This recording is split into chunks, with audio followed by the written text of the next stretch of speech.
இயேசு கிறிஸ்துவின் இனிய நாமத்தில் வாழ்த்துக்கள். மீண்டுமாக துளிர்க்கும் வசனம் நிகழ்ச்சிக்கு உங்களை அன்போடு வரவேற்கிறேன். மற்றும் ஒரு செய்தியோடு உங்களை சந்திக்கிறதுல மகிழ்ச்சி. இன்றைக்கு உள்ள செய்தியின் தலைப்பு பார்த்தீங்கன்னா, மகிழ்ச்சி வேண்டுமா வார்த்தையை மாற்றுங்கள். மகிழ்ச்சி வேண்டுமா வார்த்தையை மாற்றுங்கள். இது என்ன ஒரு வித்தியாசமான தலைப்பாக இருக்குது அப்படின்னு நீங்கள் யோசிக்கலாம். ஆனால் இந்த நம்முடைய வார்த்தைகளிலே நமக்கு மகிழ்ச்சி உண்டாகுன்றத நான் இப்போ சமீப காலத்தில் நான் கண்டுபிடிச்சிக்கிட்டேன். அதனால தான் நான் இது வந்து வசனத்தின் அடிப்படையில் தான் இந்த தலைப்பை கொடுத்துருக்குறேன். நம்ம எல்லாருக்கும் தெரியும், தேவனுடைய வார்த்தை வல்லமை உள்ளதுன்னு தெரியும். அவருடைய வார்த்தையை உருவாக்கினது, அற்புதங்களை கொண்டு வரக்கூடியது, விடுதலை கொடுக்கக்கூடியது, குணப்படுத்தக்கூடியது, இதெல்லாமே நமக்கு தெரியும்.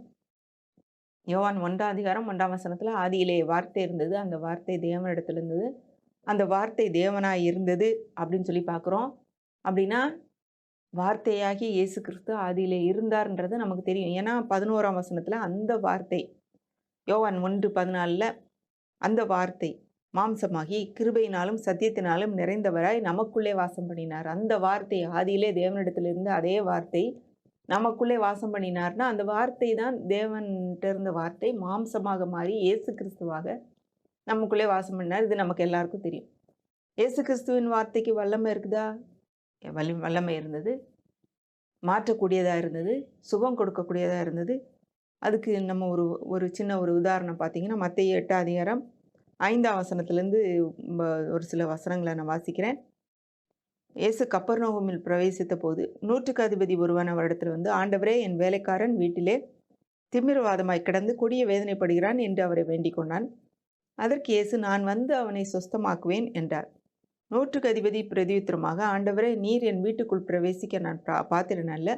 ஒரு வார்த்தை மாத்திரம் சொல்லும், அப்பொழுது என் வேலைக்காரன் சுஸ்தமாவான். நான் அதிகாரத்துக்கு கீழ்ப்பட்டவனாய் இருந்தும் எனக்கு கீழ்ப்பட்டிருக்கிற சேவகரும் உண்டு. நான் ஒருவனை போவென்றால் போகிறான், மற்றொருவனை வா என்றால் வருகிறான். என் வேலைக்காரனை இதை செய் என்றால் செய்கிறான் என்றான். இயேசு இதை கேட்டு ஆச்சரியப்பட்டு தமக்கு பின் செல்கிறவர்களை நோக்கி, இஸ்ரவேலுக்குள்ளும் நான் இப்படிப்பட்ட விசுவாசத்தை காணவில்லை என்று மெய்யாகவே உங்களுக்கு சொல்கிறேன். அநேகர் கிழக்கிலும் மேற்கிலும் இருந்து வந்து பரலோக ராஜ்யத்தில் ஆபிரகாம், ஈசாக்கு, யாக்கோபு என்பவர்களோட பந்தியிருப்பார்கள். ராஜ்யத்தின் புத்திரரோ புறம்பான இருளிலே தள்ளப்படுவார்கள். அங்கே அழுகையும் பற்கடிப்பும் உண்டாயிருக்கும் என்று உங்களுக்கு சொல்கிறேன் என்றார். பின்பு இயேசு 100க்கு அதிபதியை நோக்கி, நீ போகலாம், நீ விசுவாசித்தபடியே உனக்கு ஆக கடவுது என்றார்.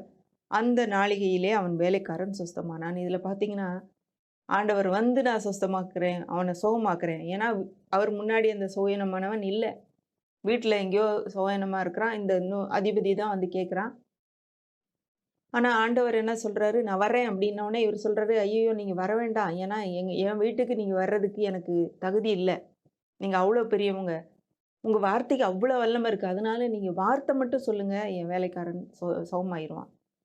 ஆண்டவரே ஆச்சரியப்பட்டுட்டார், இப்படி ஒரு விசுவாசமா அப்படின்னு ஆச்சரியப்பட்டுட்டு சொல்கிறாரு, நீ போகலாம், உன் வேலைக்காரன் சுகமாயிட்டான்னு சொன்ன அந்த வார்த்தையிலே அந்த நேரமே அவனுக்கு சுகம் கிடச்சிச்சு. இப்போ இயேசு கிறிஸ்துவின் வார்த்தைக்கு வல்லமை இருக்குது, தேவனுடைய வார்த்தைக்கு வல்லமை இருக்குது. அவர் பேசுனா எல்லாம் நடக்கும்.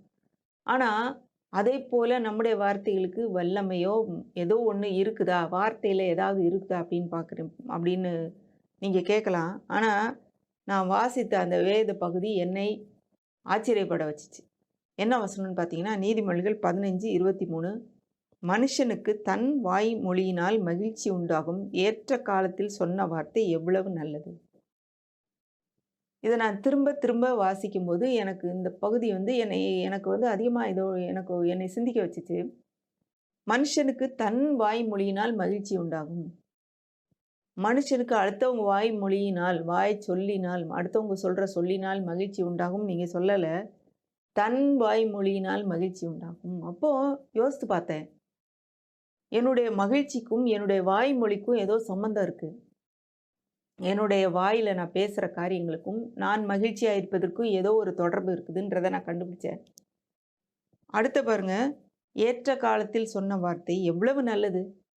அப்போது சில வார்த்தைகளை சரியான காலத்தில் நம்ம சொல்லும்போது அது எவ்வளவு நல்லது, அவ்வளவு நல்லது ஒரு காரியம் இருக்குது வார்த்தையை சரியான நேரத்தில் பேசும்போது. அப்போது தேவனுடைய வார்த்தைக்கு, இயேசுவின் வார்த்தைக்கு வல்லமை இருப்பது போலவே என்னுடைய வார்த்தைக்கும் வல்லமை இருக்குது.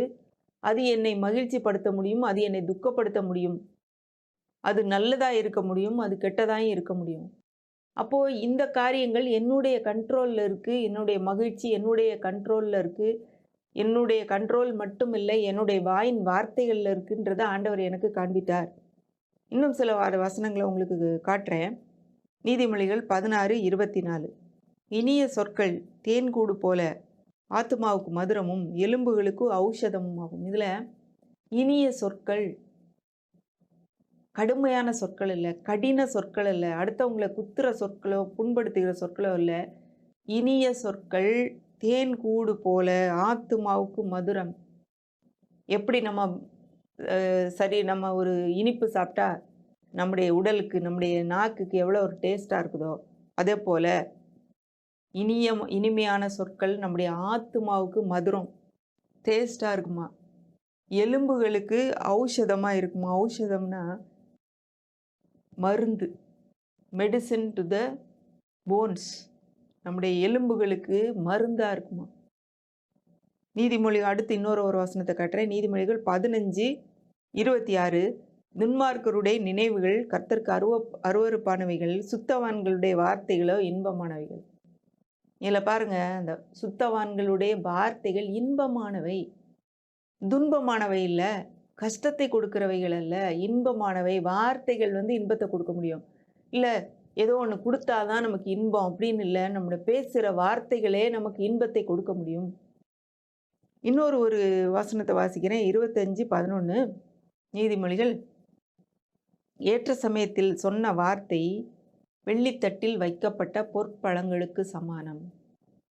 இப்போ நம்ம சரியான நேரத்தில் சொன்ன வார்த்தை எவ்வளவு நல்லது அப்படின்னு கூட நம்ம ஒரு காரியம் பார்த்தோம்.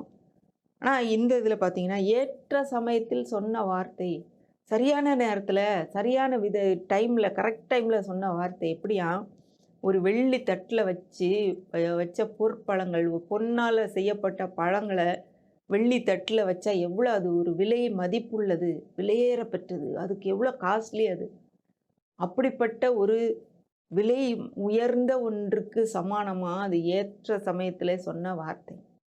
இப்போது நம்முடைய வார்த்தைகள் மகிழ்ச்சி கொடுக்க முடியும், நல்லதாக இருக்க முடியும், மதுரமாக இருக்க முடியும், மருந்தாக இருக்க முடியும், இன்பமாக இருக்க முடியும்.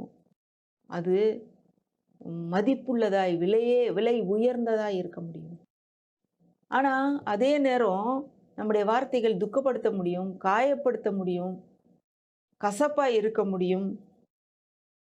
அது தேவையற்ற நேரத்தில் தேவையில்லாமல் பேசின வார்த்தைகளாக இருக்கும்போது அது ஒரு வேல்யூ இல்லாத, தரையில் போடப்பட்ட ஒரு தூக்கி எறியப்பட்ட ஒரு தேவையில்லாத பொருள் மாதிரி போயிடும். இப்போ நம்முடைய வார்த்தைகளில் எவ்வளோ ஒரு வல்லமை இருக்குன்னு பாருங்க. ஆண்டவருடைய வார்த்தைக்கு வல்லமை இருக்குது. ஆனால் நம்முடைய வாழ்க்கையிலே நாம் பேசுகிற வார்த்தைகள் நமக்கு மகிழ்ச்சியை கொடுக்கும்னு இந்த வசனத்தில் நம்ம பார்க்குறோம். இதுக்கு நான் நீதிமொழிகள் 15ஆம் அதிகாரம் அதை நான் ஒரு 15ஆம் தேதியில் வாசித்துக்கிட்டு இருக்கேன். வாசித்துக்கிட்டு இருக்கும்போது இந்த வசனம் என்னை தொட்டு நான் அதை யோசித்து இதை குறித்து நான் சிந்தித்து கொண்டே இருந்துட்டு, அன்றைக்கு நான் வாசிக்கிற வேத பகுதிக்கு நான் போகும்போது மார்க்கில் நான் அன்றைக்கு மார்க் 7ஆம் அதிகாரத்தை நான் வாசித்து கொண்டு இருந்தேன். அதில் சில பகுதிகளை ஆண்டவர் இதோடு எனக்கு தொடர்பு படுத்தி காண்பிக்கும்போது எனக்கு ரொம்ப ஆச்சரியமாக இருந்தது. 24லேருந்து வாசிக்கிறேன். பின்பு அவர் எழுந்து அவிடமிட்டு புறப்பட்டு தீரு சீதோன் பட்டணங்களின் எல்லைகளில் போய் ஒரு வீட்டுக்குள் பிரவேசித்து ஒருவரும் அதை அறியாதிருக்க விரும்பியும் அவர் மறைவாய் இருக்கக்கூடாமற் போயிற்று. அசுத்த ஆவி பிடித்திருந்த ஒரு சிறு பெண்ணின் தாயாகிய ஒரு ஸ்திரீ அவரை குறித்து கேள்விப்பட்டு அவர் பாதத்தில் விழுந்தாள். அந்த ஸ்திரீ பேனிக்கியா தேசத்தாளாகிய கிரேக்க ஸ்திரீயாயிருந்தாள். அவள் தன் மகளை பிடித்திருந்த பிசாசை துரத்திவிட வேண்டும் என்று அவரை வேண்டிக் கொண்டாள். இயேசு அவளை நோக்கி, முந்தி பிள்ளைகள் திருப்தி அடையட்டும், பிள்ளைகளின் அப்பத்தை எடுத்து நாய்க்குட்டிகளுக்கு போடுகிறது நல்லதல்ல என்றார். அதற்கு அவள், மெய்தான் ஆண்டவரே, ஆகிலும் மேஜையின் கீழ் இருக்கும் நாய்க்குட்டிகள் பிள்ளைகள் சிந்துகிற துணிக்கைகளை தின்னுமே என்றாள். அப்பொழுது அவர், நீ சொன்ன அந்த வார்த்தை நிமித்தம் போகலாம், பிசாசு உன் மகளை விட்டு நீங்கி போயிட்டு என்றார். அவள் தன் வீட்டுக்கு வந்தபோது பிசாசு போய்விட்டதையும் தன் மகள் கட்டிலில் படுத்திருக்கிறதையும் கண்டாள். இந்த வசனத்தை நான் வாசிக்கும்போது ஆண்டவர் இன்னைக்கு எனக்கு காட்டின அதாவது மனுஷனுக்கு தன் வாய்மொழியினால் மகிழ்ச்சி உண்டாகும் என்ற அந்த வசனமும் இதையும் எனக்கு பொருத்தி எனக்கு ஆண்டவர் வந்து விளக்கினார். அதை தான் இன்றைக்கி நான் உங்கள்கிட்ட காட்ட போகிறேன். ஆண்டவர் வந்து யூதருடைய பகுதியை விட்டு தீரு சீதோன்ற பகுதியில் வந்து இப்போ புறஜாதிகள் அதிகமாக வாழ்கிற இடம், யூதர் அல்லாதவர் வாழ்கிற அந்த பகுதிக்கு போகிறாரு. இவர் வந்து அந்த இடத்துல நம்ம ஒரு வீட்டில் போயிட்டு யாருக்கும் தெரியக்கூடாது நம்ம இருக்கிறதுன்னு அப்படின்னு சொல்லிட்டு தான் அங்கே போகிறாரு. ஆனால் ஒரு பெண்ணு அதை அவர் போகிறத அறிந்து கொண்டு அவளுடைய பிள்ளைக்காக மகளுக்காக அவரை கூப்பிட்டுக்கிட்டே வர்றா. ஒரு பகுதியில் மத்தேயுலன்னு நினைக்கிறேன். அவர் ரொம்ப நேரமாக பின்னாடி தொடர்ந்து ஆண்டவரே எனக்கு இறங்கும், ஆண்டவரே என் பிள்ளைக்கு இறங்கும் கத்திட்டே வர்றா. இவர் வீடு வரைக்கும் பேசாமல் வர்றாரு. சீஷர்கள் கூட ஆண்டவரே இவளை அனுப்பிவிடும், நம்ம பின்னாடி வந்துக்கிட்டே இருக்காளே அவளை சொல்லுங்கன்னு சொல்கிறாங்க.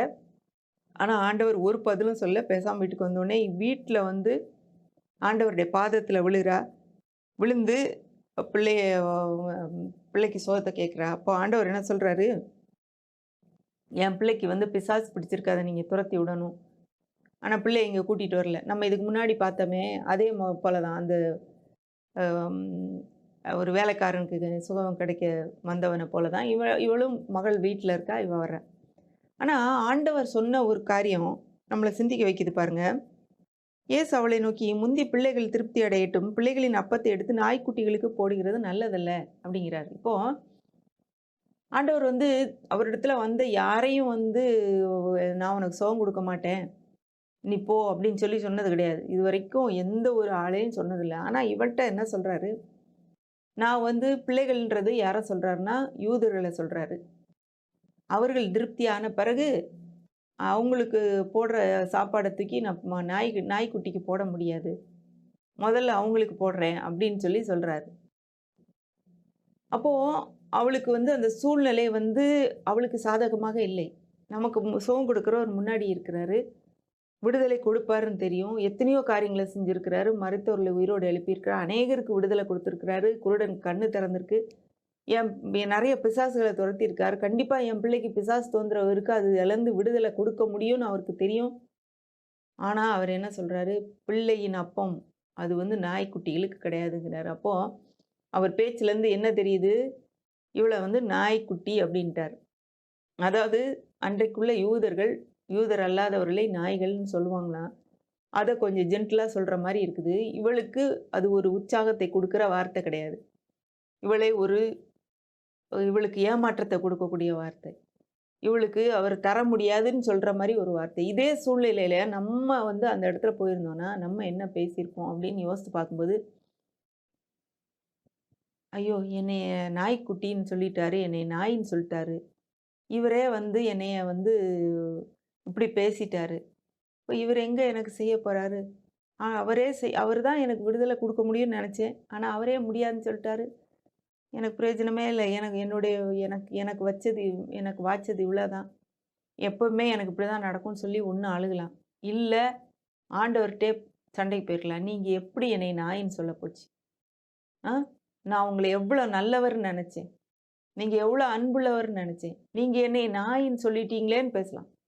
இன்றைக்கி நம்ம நிறைய பேர் அப்படி தான் நம்ம பேசிக்கிட்டு இருக்கோம். ஆண்டவருக்கு எதிராக போய் ஆண்டவருக்கு எதிராக கையை நீட்டிக்கிட்டு, ஏன் எனக்கு இப்படி ஒரு காரியத்தை நீங்கள் செஞ்சீங்க, நீங்கள் மோசமானவங்க, நீங்கள் சரியில்லாதவங்கன்னு சொல்லி ஆண்டவருக்கு எதிராக நம்ம பேசிக்கிட்டு இருக்கோம். ஆனால் இந்த பெண்ணுடைய வார்த்தை அவளுக்கு மகிழ்ச்சியை கொடுத்துச்சு. அடுத்து அவள் பேசுகிற காரியம், இயேசுவின் வார்த்தை அவளை புண்படுத்திடல, அவளை வந்து டிஸ்கரேஜ் பண்ணுற மாதிரி தெரிஞ்சால் கூட அவளுடைய வார்த்தை அவர்கிட்டருந்து ஒரு அற்புதத்தை பெருமளவுக்கு இருந்துச்சு. இப்போ பாருங்க, அவள் என்ன சொல்கிறா, உடனே சொல்கிறா, மெய்தான் ஆண்டவரே, ஆகிலும் மேஜையின் கீழ் இருக்கும் நாய்க்குட்டிகள் பிள்ளைகள் சிந்துகிற துணிக்கைகளை தின்னுமே.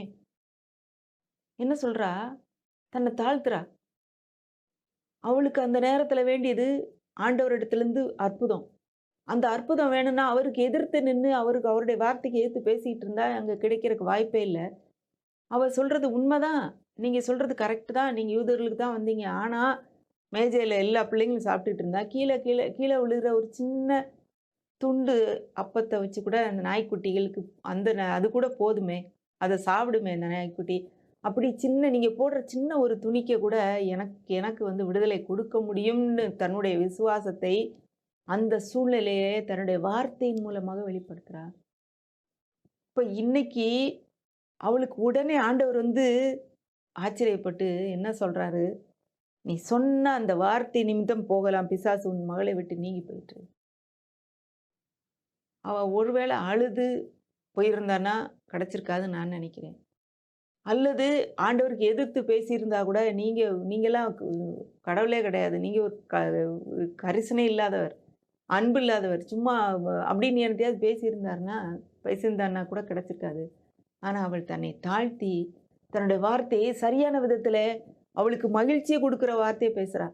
அவளுக்கு மகிழ்ச்சியை தரக்கூடிய, கொண்டு வரக்கூடிய, அவளுடைய மகளுடைய அற்புதத்தை பெற்றுக்கொள்ளக்கூடிய வார்த்தைய பேசுறா. அவளுக்கு அந்த வார்த்தைகள் அவளுக்கு ஒரு பெரிய அற்புதத்த ஆண்டவர்ட்டருந்து வாங்கி குடுத்துச்சு. ஆண்டவர் ஏன் அப்படி பேசியிருப்பாருன்னு நான் நெனச்சு பார்க்கும்போது, ஆண்டவர் வந்து நல்லவர். தன்னிடத்தில் வருகிற யாரையும் புறம்பே தள்ளுறதில்லன்றாரு. ஆனா ஏன் அப்படி சொல்லியிருப்பாருன்னு நான் நெனைக்கிறேன்னா, அவளுடைய விசுவாசம் ஏற்கனவே அவருக்கு தெரிஞ்சிருக்கும். அந்த விசுவாசத்தை எப்படி வெளிக்கொண்டு வர்றதுன்றதுனால அவர் சொல்லியிருப்பாருன்னு நான் நெனைக்கிறேன். அந்த வார்த்தை ஆண்டவர் சொன்ன வார்த்தை, "நீ போலாம். உன் மகள்ட்டருந்து போயிட்ட. பிசாசு போயிடுச்சுன்னு" சொன்ன உடனே அவ கெளம்பி போறா. அவ வீட்டுக்கு போம்போது மகள் கட்டிலிலே படுத்திருக்கிறா. அப்போ இதுவரைக்கும் அவளால படுத்திருக்க முடியாதுன்னு நெனைக்கிறேன். அலமோதிக்கிட்டு அலைஞ்சுகிட்டு இருந்திருப்பாளா இருக்கும். அன்றைக்கு சுகமாய், சந்தோஷமாய், அமைதியாய் பிள்ளை படுத்திருக்கிறத பார்த்து சந்தோஷம் அடைகிறாள். இப்போ அவளுடைய வார்த்தை அவளுக்கு அற்புதத்தை கொண்டு வந்துச்சு. இன்றைக்கு நம்முடைய வார்த்தை நம்மளை மகிழ்ச்சியாக்குதா? நம்மள துக்கப்படுத்துதா? அடுத்த சில வார்த்தைகள வசனங்கள நான் காட்டப் போறேன். வாயை குறித்து. நீதிமொழிகள் 18:20 பாருங்க. அவனவன் வாயின் பலனால் அவனவன் வயிறு நிரம்பும். அவனவன் உதடுகளின் விளைவினால் அவனவன் திருப்தியாவான். இதுல எத்தன அவனவன்னா 1, 2, 3, 4 வருது. அவனவன் வாயின் பலனால் அவனவன் வயிறு நிரம்பும். நம்ம வயிறு நிரம்பணும்னா, நம்ம வாயின் பலன் சரியா இருக்கணும். வாயில என்ன பேசுறோமோ, அதன்படி தான் வயிறு நிரம்பும் அப்டின்னுது. அவனவன் உதடுகளின் விளைவினால் அவனவன் திருப்தி ஆவான். உதடுல என்ன பேசுறோமோ, அதனுடைய விளைவினால தான் நம்ம திருப்தி ஆவோம். இது நம்ம எப்படி புரிந்துக்கிறது? அப்படின்னு பார்க்கும்போது, ஒருவர் இப்படி சொல்றாரு, நம்முடைய வாயில நம்ம பேசுற ஒவ்வொரு வார்த்தைகளும் ஒரு விதையை போன்றது. நம்ம சரியான வார்த்தைகளை பேசினோம்னா, அந்த விதை முளைத்து சரியான பலன நமக்கு கொண்டு வரும். தவறான வார்த்தைகளையும், விரோதமான வார்த்தைகளையும், எதிரான வார்த்தைகளையும் நம்ம பேச பேச, அவை அதற்கேற்ற பலனை கொண்டு வரும். இப்ப நம்முடைய திருப்தி, அதாவது நம்ம வந்து நல்ல சந்தோஷம் அடைவதும், நம்ம துக்கம் அடைவதும், நம்ம பிரச்சனைகளுக்குள்ள போய் மாட்டுறதும், பிரச்சனையிலேருந்து விடுபடுறதும் நம்முடைய வாயின் வார்த்தைகள்ல இருக்குது. நம்ம வாயின் பலனால் நம்ம திருப்தி அடைய முடியும். இப்போ இவ்வளவு நாளும் தவறான காரியங்கள நமக்கு நடந்துகிட்டே இருக்கு. நம்ம போற இடங்களெல்லாம் வாய்க்கல. அப்படின்னா நம்முடைய வாயின் வார்த்தைகளை மாற்றி பார்க்கணும். நான் செஞ்சா, கை வச்சா என்ன எப்பவும் நான் உடைச்சிருவேன். நான் எப்போ போய் நான் பஸ் ஸ்டாப்ல நின்னாலும் பஸ் வராது. நான் எந்த இன்டர்வியூ அட்டெண்ட் பண்ணாலும் எனக்கு கிடைக்காதுன்னா, கண்டிப்பா கிடைக்காது. ஏன்னா, உங்கள் வாயின் பலன நீங்க அனுபவிக்கிறீங்க. ஆண்டவருடைய பிள்ளைகளாகிய நம்முடைய வாயின் வார்த்தைகளை நிறைவேற்றுவதற்கு ஆண்டவர் பார்த்துக்கிட்டே இருக்கிறாரு. உங்க வாயின் வார்த்தைகளை மிஞ்சி நீங்க வந்து பெற்ற முடியாது. நீங்க நினைக்கிறீங்க, உங்க இருதயத்துல நீங்க என்ன விசுவாசிக்கிறீங்களோ, அது உங்க வாயின் மூலமாக வெளிவரும். உங்க வாயின் வார்த்தைகள கொஞ்சம் நீங்க கவனிச்சு பாருங்க. நீங்க என்னத்த பேசுறீங்க? நீங்க சரியான வார்த்தைகளை பேசும்போது, தேவனும் தேவதூதர்களும் நமக்காக செயல்படுறதுக்காக முன்னாடி போவாங்க. தவறான வார்த்தைகளையும், எதிர்மறையான வார்த்தைகளையும், பயத்தின் வார்த்தைகளையும், கலக்கத்தின் வார்த்தைகளையும் பேசிக்கிட்டே இருக்கும்போது, நமக்காக பிசாசு செயல்படுவான். ஏன்னா, நம்முடைய சித்தத்தை மீறி தேவனும் செயல்பட மாட்டாரு. பிசாசு செயல்பட முடியாது. ஏன்னா, நம்முடைய வார்த்தைகளுக்கு அவ்வளோ வல்லமை இருக்கு. ஏன்னா, அந்த வார்த்தைகள் தான் நமக்குள்ள இருந்து வெளிவருது. ஆண்டவரே சொல்லியிருக்கிறாரு, மனுஷனுக்குள்ள போறது எதுவும் உங்கள தீட்டுப்படுத்தாது. உள்ளத்திலேருந்து வர்றது தான் தீட்டுப்படுத்தும். அதில தான் நம்ம வார்த்தைகள் தான் நமக்கு தீட்டுப்படுத்தும்னு சொல்றாரு. அப்போ நம்முடைய வாயின் வார்த்தைகள் நமக்கு நெ ம திருப்திய குடுக்குதா?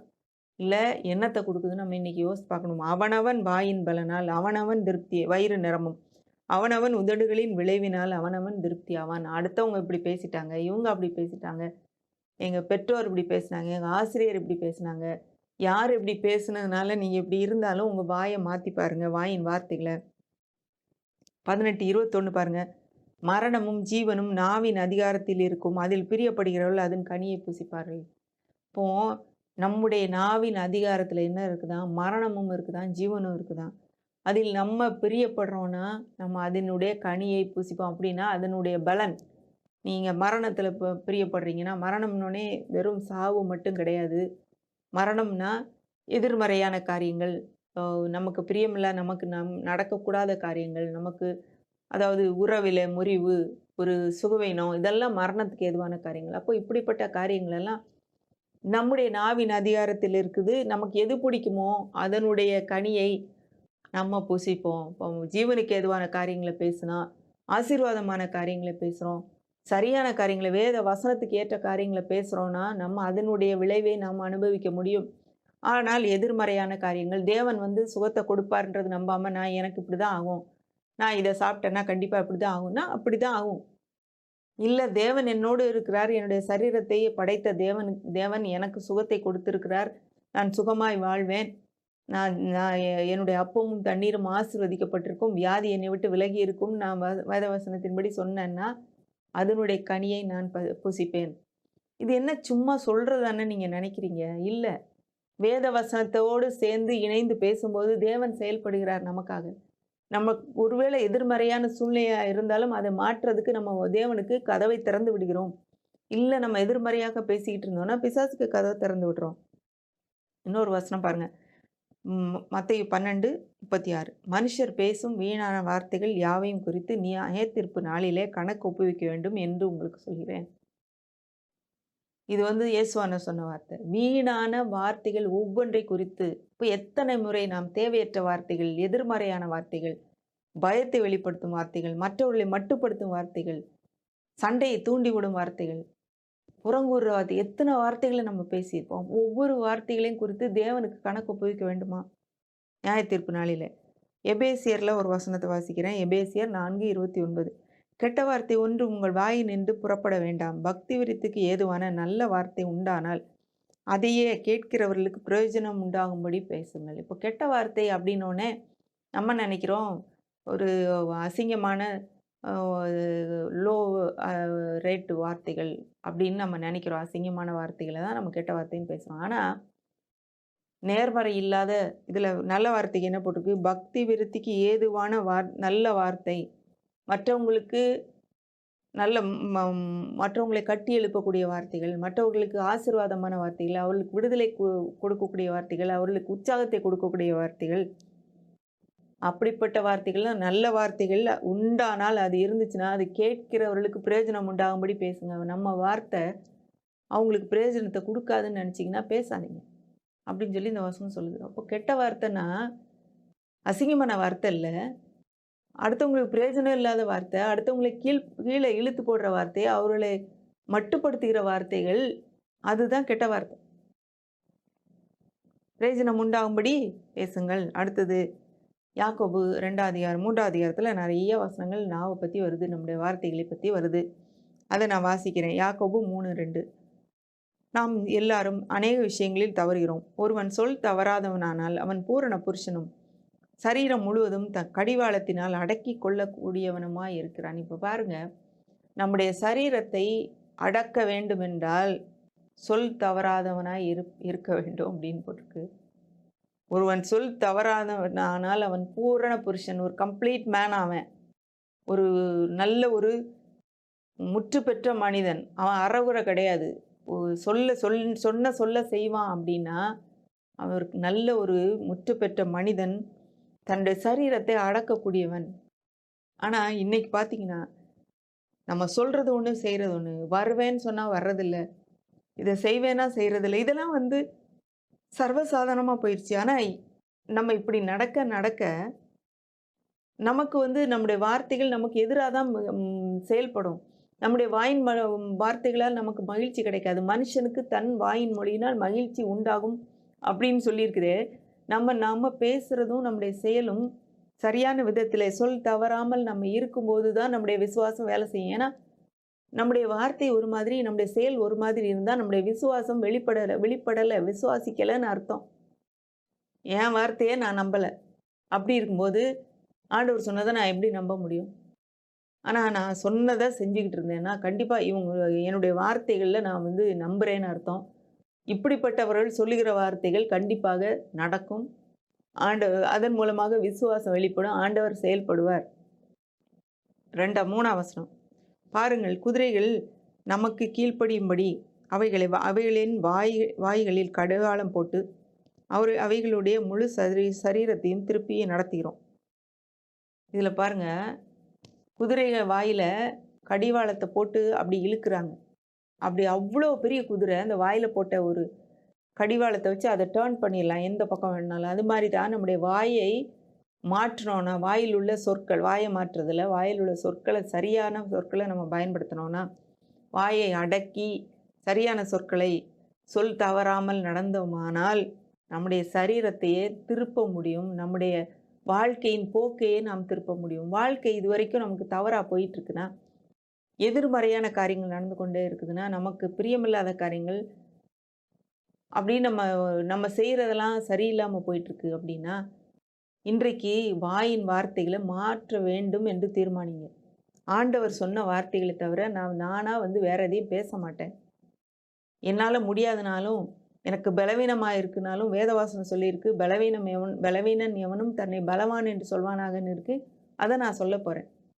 அவருடைய தழும்புகளால் நான் குணமானேன்றதை சொல்ல போகிறேன்னு சொல்லி இன்றைக்கு நம்முடைய வார்த்தைகளை மாற்றுவோம். நம்முடைய சரீரத்தை அப்படியே மாற்ற முடியும்.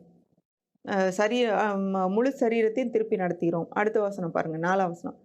கப்பல்களை பாருங்கள், அவைகள் மகா பெரியவைகளாக இருந்தாலும் கடுங்காற்றுகளால் அடிபட்டாலும் அவைகளை நடத்துகிறவன் போகும்படி யோசிக்கும் இடம் எதுவோ அவைகளுக்கு நேராக மிகவும் சிறிதான சுக்கானால் திருப்பப்படும்.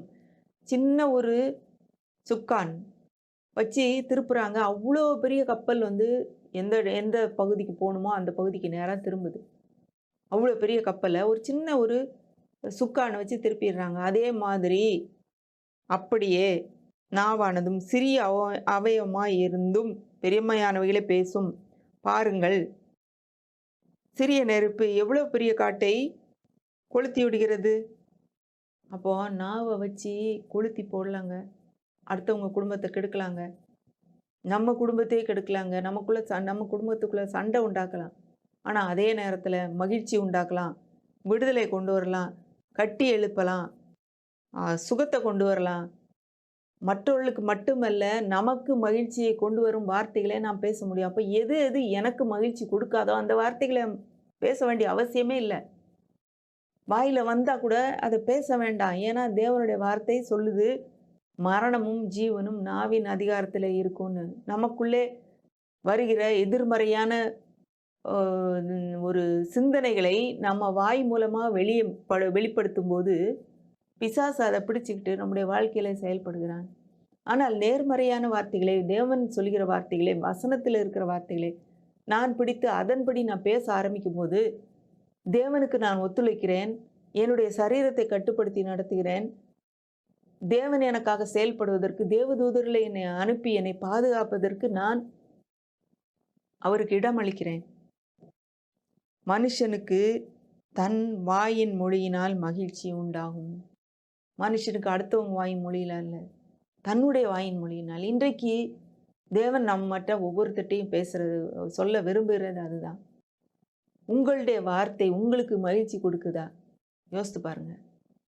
இன்றைக்கு ஒரு நாள் எடுத்துக்கோங்க, காலையிலேருந்து சாயங்காலம் வரைக்கும் நீங்கள் பேசுகிற ஒவ்வொரு வார்த்தைகளையும் ஒரு நிமிஷம் கவனித்து, இந்த வார்த்தை வந்து எனக்கு மகிழ்ச்சி கொடுக்குமான்னு யோசிச்சுட்டு நீங்கள் அதுக்கு பிறகு பேசுங்க. இது எனக்கு மகிழ்ச்சி கொடுக்காது அப்படின்னு நினச்சா, உங்களுக்கு மகிழ்ச்சி கொடுக்காதுன்னு நினச்சா தயவுசெய்து பேசாதீங்க. அது ஒன்று. அடுத்தது, அடுத்தவர்களுக்கு மகிழ்ச்சி கொடுக்குமா நான் பேசுகிற வார்த்தை அப்படின்னு சொல்லி நினச்சி பாருங்கள். அடுத்தவங்களுக்கு மகிழ்ச்சி கொடுக்காதுன்னா பேசாதீங்க. ஏற்ற சமயத்தில் சொன்ன வார்த்தை வெள்ளித்தட்டில் வைக்கப்பட்ட பொற்பழங்களைப் போல விலையேற பெற்றது. அப்படிப்பட்ட வார்த்தைகளை நம்ம பேசுவோம். நல்ல வார்த்தைகளை பேசும்போது அது மருந்தாக இருக்குது, இன்பமான வார்த்தைகளாக இருக்குது, மதுரமாக இருக்குது, தேன் மாதிரி மதுரமாக இருக்குது. இப்படிப்பட்ட வார்த்தைகளை பேசி நான் எனக்கும் அதாவது நீங்கள் உங்களுக்கும், உங்களை குடும்பத்தாருக்கும், உங்களை சார்ந்தவர்களுக்கும், பிறருக்கும் ஒரு ஆசீர்வாதமாக மாற முடியும். உங்களுடைய வாயின் வார்த்தைகளை நீங்கள் மாற்றுவதன் மூலமாக உங்களுக்கு சுகத்தை நீங்கள் கொண்டு வர முடியும். உங்களுக்கு மகிழ்ச்சியை கொண்டு வர முடியும். குடும்பத்தை மாற்ற முடியும். இன்றைக்கு வாயின் வார்த்தையினால் பிரிந்து கிடக்கிற குடும்பங்கள் ஏராளம். ஒரு சின்ன வார்த்தை போதும். நாவும் நெருப்புன்னு பார்த்தோம். ஒரு பெரிய காட்டை கொளுத்தி விட்டுருன்னு பார்த்தோம். ஆனால் அதே நேரத்தில் கடிவாளத்தை போல அதை சரியாக பயன்படுத்தும் போது அது எங்கே போகணுமோ அந்த டைரக்ஷனுக்கு நம்மளால் திருப்ப முடியும். நம்முடைய இன்னொரு வசனம் இருக்குது. ஆரோக்கியமுள்ள நாவு ஜீவ விருட்சம். ஜீவ விருட்சம் எங்கே இருந்தது? ஏதேனில் இருந்தது. அந்த ஜீவ விருட்சம் ஆரோக்கியமுள்ள நாவில் இருக்குது. அப்போ நம்முடைய நாவு ஆரோக்கியமான காரியங்களை, சரியான காரியங்களை, நல்ல காரியங்களை, தேவ வார்த்தைக்கு இணையான வார்த்தைகளை, கட்டுகிற வார்த்தைகளை, விடுவிக்கிற வார்த்தைகளை பேசும்போது நம்ம ஜீவ விருட்சமாய் நமக்கு பலன் கொடுக்க முடியும். நம்முடைய வாழ்க்கை மாறுவதற்கு, நம்முடைய வாழ்க்கையை மாற்றுவதற்கு வார்த்தையை மாற்றி பாருங்க. மகிழ்ச்சி உண்டாகும். அவனவன் தன் வாயின் மொழியினால் அவனவனுக்கு மகிழ்ச்சி உண்டாகும். மனுஷனுக்கு தன் வாயின் மொழியினால் மகிழ்ச்சி உண்டாகும். இன்றைக்கு உங்களுடைய வாயின் மொழியினால் உங்களுக்கு மகிழ்ச்சி கிடைக்க முடியும். வாயின் வார்த்தைகளை மாற்றி பாருங்க. மகிழ்ச்சியை தேவன் கொடுப்பார். உங்கள் வாழ்க்கையின் போக்கையே நீங்கள் மாற்ற முடியும். வேதவசனம் அதான் சொல்லுது. அப்படியே கண்களை மூடி ஜெபிக்கலாம். அன்பில் ஆண்டவரே, இந்த அருமையான நேரத்துக்காக நன்றியோடு துதிக்கிறோம், ஸ்தோத்திரிக்கிறோம்ப்பா. உங்களுடைய வார்த்தைகள் எங்களுக்கு மகிழ்ச்சியை கொடுக்குது, ஜீவனை கொடுக்குதுன்னு நாங்கள் பார்த்தோம். அதே வார்த்தைகளை நாங்கள் சரியாக பயன்படுத்தும் போது ஆண்டவரே, எங்களுக்கு எங்கள் வாயின் மொழியினால் மகிழ்ச்சி உண்டாக நீங்கள் சொல்லி கொடுத்துருக்குறீங்க. அதுக்காக நன்றி. எங்களுக்கு மகிழ்ச்சி தரக்கூடிய வார்த்தைகளை நாங்கள் பேச விசுவாசத்தை கட்டி எழுப்பவும் கர்த்தாவே, எங்கள் மூலமாய் மற்றவர்களுக்கு மகிழ்ச்சி தரவும், மற்றவர்களுடைய வாழ்க்கையில் விடுதலை கொடுக்கவும், எங்களுடைய வாழ்க்கையில் விடுதலை கொடுப்பதற்கு கர்த்தாவே இந்த வார்த்தைகளை நாங்கள் சரியாக உபயோகிக்க உதவி செய்யுங்க. எங்கள் வாயின் வார்த்தைகளை நாங்கள் மாற்றி கர்த்தாவே எங்கள் வாழ்க்கையின் போக்கையே மாற்ற முடியும் என்று நாங்கள் பார்த்தோம். இன்றைக்கு ஒருவேளை தேவையில்லாத வார்த்தைகளை பேசினதன் மூலமாக பிரிந்து கிடக்கிற குடும்பங்களுக்காக ஜெபிக்கிறோம். ஆண்டவரே, வார்த்தைகளை மாற்றி பேசி ஆண்டவரே அவருடைய பிரச்சனைகள் ஆண்டவரை தீரும்படி, ஆண்டவரே ஒருவருக்கு ஒருவர் சமாதானமாகும்படி நீர் உதவி செய்யும்படி ஜெபிக்கிறோம். ஆண்டவரே, ஒருவேளை எதிர்மறையான காரியங்களையே பேசி கர்த்தாவே அதன் விளைவுகளை அனுபவித்து கொண்டு இருக்கிறவங்க, ஆண்டவரே அவனவன் தன் வாயின் பலனால் திருப்தி அடைவான், அவனவன் தன் உதடுகளின் விளைவினால் அவனவனுக்கு கிடைக்கும் அப்படின்னு சொல்லி பேசின அந்த வார்த்தைகளை கர்த்தாவே புரிந்து கொண்டு தங்களுடைய வார்த்தைகளை மாற்ற நீங்கள் உதவி செய்யுங்கப்பா. எங்களுக்கு நீங்கள் வாயின் வார்த்தைகளை ஜீவ விருட்சமாக கொடுத்துருக்குறீங்க. ஆரோக்கியமுள்ள வார்த்தைகளை நாங்கள் பேசுகிறதுக்கு நீங்கள் உதவி செய்யுங்க. அதன் மூலமாக எங்களுடைய வாழ்க்கையில மாற்றத்தை நாங்கள் காண நீர் எங்களுக்கு உதவி செய்ய போறதுக்காக நன்றி. அனைவரையும் உம்முடைய நாமத்தினாலே ஆசீர்வதிக்கிறேன். பொறுப்படுத்திக் கொள்ளுங்க, வழி நடத்துங்க. இயேசு மூலம் தாழ்மை கேட்கிறோம் பிதாவே, ஆமென்.